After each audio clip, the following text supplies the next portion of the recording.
eu trouxe um tema que são a importância do contar histórias, os contadores de histórias. A importância de traduzir as nossas experiências em histórias que você tenha consciência delas. Porque contar histórias, todos nós contamos sobre nós mesmos. E nós, nas nossas histórias inconscientes, nós vamos repetindo os nossos padrões de dores, de dificuldades, e com isso nós vamos reforçando constantemente aquilo que a gente já viveu e que nos bloqueou, e quase sempre a gente vai cristalizando com as nossas histórias aquilo que um dia foi um problema, uma dor, um bloqueio. Quando nós conseguimos traduzir a nossa experiência na forma de uma arte, de uma história, porém com consciência, quando você transforma aquilo que a sua experiência te trouxe, e você transforma isso numa linguagem que não é a linguagem somente racional, nós temos uma gama de possibilidades de integrar muito melhor essa experiência. É por isso que as histórias nos atraem tanto. As histórias dos filmes, as histórias que as pessoas contam, porque nós nos identificamos com outros aspectos. Então, quando nós explicamos a nossa vida, quando nós explicamos a nossa experiência, o alcance que nós temos em relação à compreensão e à integração dessas experiências é muito menor. Então, a história e a arte, a poesia, a expressão artística, são maneiras de nós integrarmos aspectos muito importantes do nosso psiquismo e inclusive da nossa espiritualidade, que a gente não tinha conseguido com uma linguagem simplesmente racional. O alcance interno da nossa linguagem racional, ele é muito menor. É como se você tivesse uma possibilidade, só uma gama de faixa vibratória, que é a linguagem racional. Ela é como se fosse comparando algum outro sentido que nós temos, por exemplo, do olfato, comparando o nosso olfato com o olfato de um cachorro ou de um gato. Então, a faixa que a gente consegue perceber com o nosso olfato é muito menor do que de um animal, de um felino ou de um canino. A propósito, o animal que mais tem capacidade olfativa é o elefante, não sei se vocês sabem disso.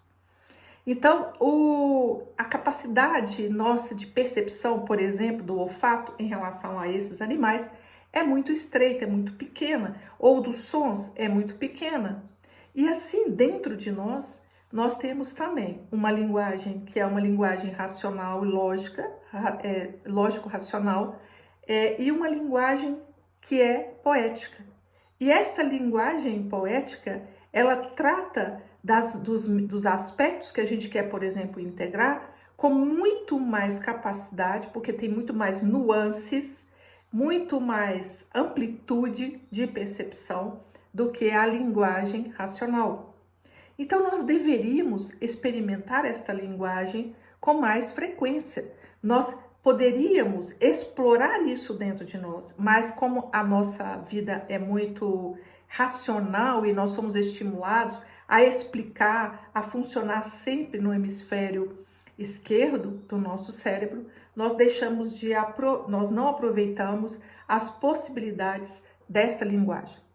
Então, eu atualmente estou observando isso muito e observando como que as mesmas experiências que você tem, as mais profundas, quando elas são colocadas na forma de um conto, de uma poesia, ou quando você escuta, você lê um livro, porque ali você está vendo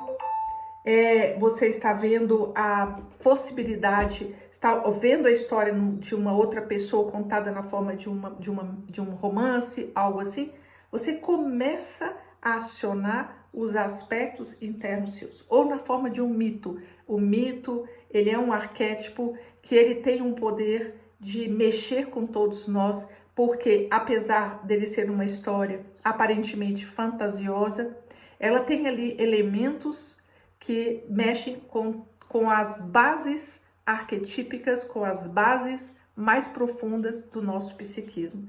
Então nós somos acionados por essa energia, porque ela nos toca de uma maneira diferente. Então eu coloquei os contadores de histórias e até trouxe aqui a carta da Jane Sons, do baralho dela, As Cartas do Caminho Sagrado, que é a carta 29 dos contadores de história, falando justamente desses contadores, da importância do contador de história. Então, na cultura xamânica, o contador de história é aquele que ele vai de vila em vila, de aldeia em aldeia, e ele repassa a sua sabedoria que ele adquiriu e ele vai traduzindo isso em histórias. Mas uma história diferente, é uma história de sabedoria, mas baseado na experiência pessoal. Não é uma história qualquer, é aquilo que ele vivenciou e que ele transmite. Também não é aquela história que as pessoas ficam reprimindo os outros. Ah, no meu tempo era assim. Ah, lá quando ninguém presta atenção nas minhas experiências, porque se você seguisse a minha experiência, então você faria diferente. Todos nós vamos fazer diferentes. As histórias, elas não são desta maneira, elas são histórias que inspiram, não é histórias que são códigos de conduta. Então, quando eu conto para alguém uma história minha, quando você conta a sua história para o seu filho, por exemplo, ela tem que ter elementos arquetípicos, ou seja, ela tem que ter um conhecimento do processo e não do passo a passo.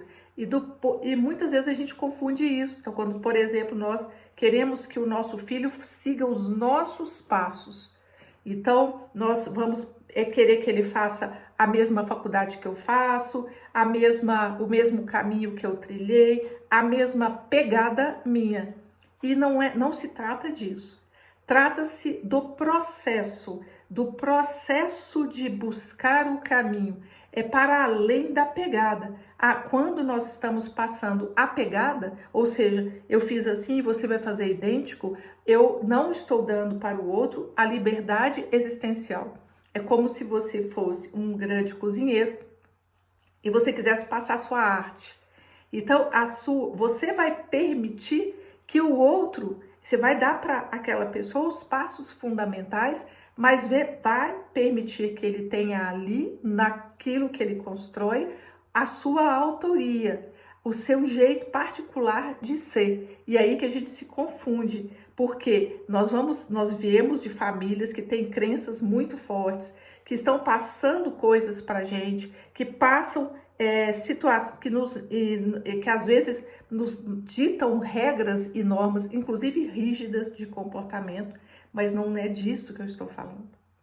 Eu estou falando, primeiro, da nossa capacidade pessoal de transformar a nossa experiência de vida numa história. E quando nós fazemos isso, nós estamos olhando de cima.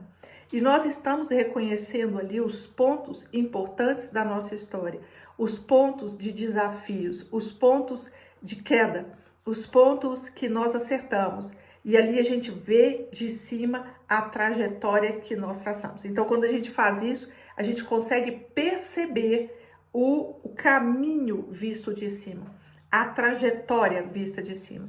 E é justamente esta visão de cima que ela ou não, o objetivo dela não é ser inspiração ao outro, mas ela acaba sendo inspiração ao outro.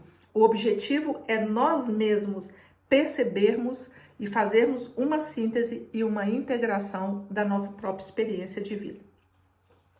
Quando nós estamos, então, e o meu desafio dessa semana é que você faça uma retrospectiva, que você observe a sua vida sob esse ponto de vista, como se você fosse um artista, e você é, em essência, um artista que é capaz de ver os pontos mais importantes da sua história e tirar deles ali uma conclusão e uma experiência.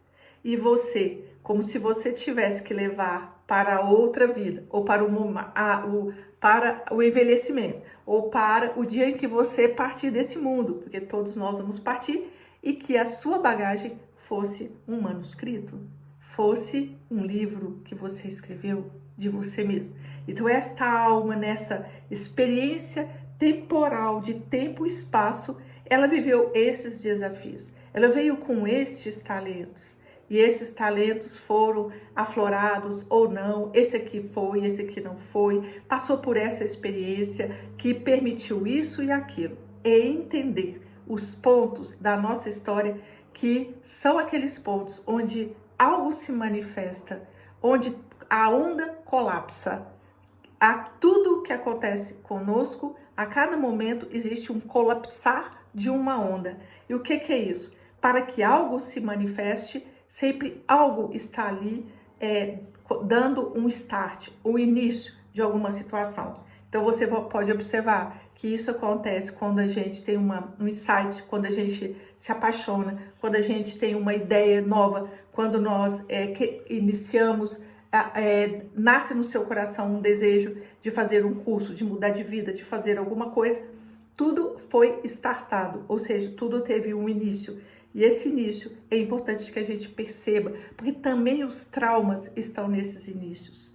Então, quando a gente é capaz de observar, eu que trabalho muito com a criança interior, é muito claro para mim que as coisas têm um momento onde elas startam. Então, uma situação que aconteceu, que colapsou uma onda, e às vezes essa onda colapsou numa situação que criou um trauma, e não uma potência, mas criou um bloqueio. Então pode ser quando você era criança, uma fala de uma pessoa, dos seus pais, alguma coisa que você presenciou, alguma coisa que entrou no campo da consciência. Então quando colapsa esta onda, cria algo e ali começa algo. E se você não se dá conta disso, você não é capaz de perceber as raízes das questões e o movimento dessa energia. E outra importância de contar histórias é justamente trazer a linguagem da magia. A magia nos possibilita ver além do racional. E a magia, ela amplia a nossa visão. Então, quando você consegue, o que a espiritualidade mais encarnada faz é ajudar a gente a perceber a magia. Perceber a magia em tudo, mas essa magia um poeta consegue perceber, um amante consegue perceber, alguém apaixonado consegue perceber que o pôr do sol está maravilhoso, que a comida está cheirosa, que você está com os pés no chão. Então quem percebe isso é quem tem a magia, quem tem conexão com a magia. Mas a magia se perde na mente racional. Ela não se enquadra ali porque ela é de uma vibração diferente. Então a mente racional, ela tem uma faixa de percepção, enquanto a magia está numa outra faixa de percepção. Então é como se fosse assim, uma pessoa, é justamente assim, uma pessoa que ela é mais densa na percepção sensorial, ela não percebe um cheiro ruim, por exemplo. Mas um que é mais sutil, ele fala assim, tá cheirando lavanda, isso aqui é um cheiro de rosa, ou que cheiro ruim, que cheiro desarmônico. Então, a diferença entre quem tem uma sensibilidade, né, na questão sensorial é muito grande. Então, essa pessoa que tem essa possibilidade, que tem essa capacidade de sentir um aroma que o outro não está sentindo, ela tem uma faixa de percepção maior. E é justamente isso que eu estou querendo que você desenvolva com a história e com a poesia. Que você amplie a faixa de percepção para pegar tons mais sutis. E nesses tons mais sutis, você capta com mais facilidade a energia da magia, ou seja, a energia espiritual.